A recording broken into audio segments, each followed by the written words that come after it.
Hello guys! Welcome back to my YouTube channel. So for today's video ay ituturo ko po sa inyo kung paano po maglagay po ng video sa end screen po.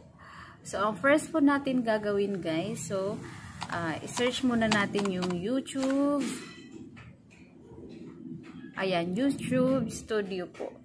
So pupunta po tayo sa ating YouTube Studio. So, eto na po yun, ang ating YouTube Studio. And then, pupunta po tayo sa ating channel. Click nyo po yung your channel. So, ang next po ay pupunta po tayo sa, eto po, yung manage videos. So, ayan, lalabas po yan. And then, so, eto na po yung mga uploads natin. So, may Premiere po ako. So, i-click po natin tong details na po ito. Ayan. Itong details. Itong naka-ano na yan. Click po natin yan. And then, next po. So, mapapansin nyo po, nakikita nyo po yung ating ano dyan. So, ang next po natin gagawin. So, ayan. Nakaset po yan ng Premiere. So, dito po tayo pupunta sa end screen. Guys, nandito na po tayo sa ating ano. Ayan, ito yung end screen. So, ito yung mga elements niya guys. So, ayan, pwede ka pong pumili dyan kung alin po yung pipiliin mo. So, ito naman yun, yung mga old videos na pwede mo siyang ilagay dito, yung mga dating upload mo. Ayan, dalawa po siyang video. So, ito naman siya, isang video.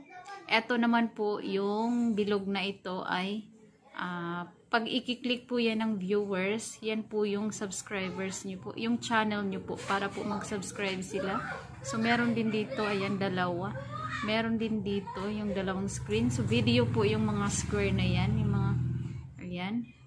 Meron din dito, ito yung tatlo. So, yung nasa gitna po, yan po yung channel nyo po. So, once na i-click po yan ng viewers, kung sino man yung manonood sa inyo, ayan, automatic po ay pupunta sila sa channel mo. So, etong dalawang to, ito yung video na pwede nyo po siyang ilagay, kung anong video man ang gusto nyong ilagay dyan. So, ayan, pipili po ako kung alin yung video na ito po yung ilalagay ko. So, ayan, nakalagay na po siya. Ayan, i-move natin yan sa baba. So, pwede nyo siyang i-move kung alin yung ano nyo, kung saan nyo po gustong i-move. So, pwede sa taas, pwede sa gitna, pwede din sa gilid. So, sa gilid ko po siya ilalagay. So, sa dito naman guys, so, ito yung most recent upload. And then, ito, best for viewers. So, best for viewers. So, meron na tayong nakalagay dyan. So, dito tayo sa most recent upload. So, i-click po natin yan. And then, pwede nyo rin po maglagay kayo ng specific video. So, ayan.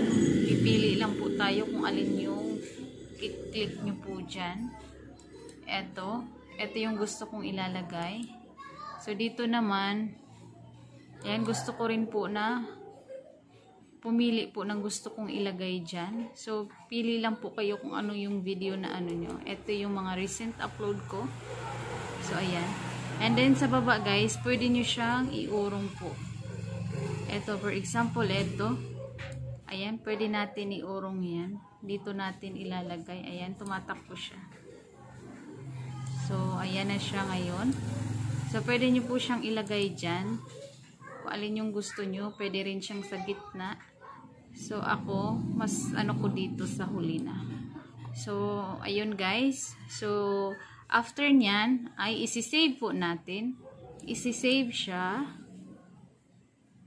And then, so, automatic na po siyang nag-save po. So, ganun lang po siya kadali guys. Kung ano, kung gusto niyo pong maglagay ng end screen, i-check po natin dito yung ano, yung videos natin. So, ayan, for example, ayan.